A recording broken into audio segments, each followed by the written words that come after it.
How I make an aluminum flange. First, I make a tape template off of the existing part. Then I drill the holes before tapping them.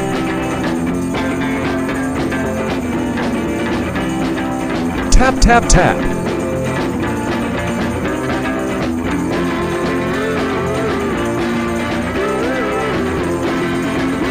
Alignment looks perfect.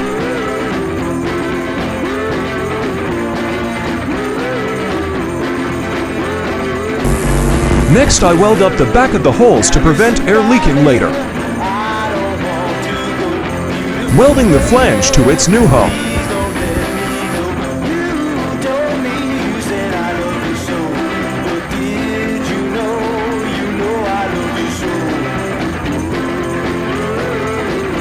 Boom!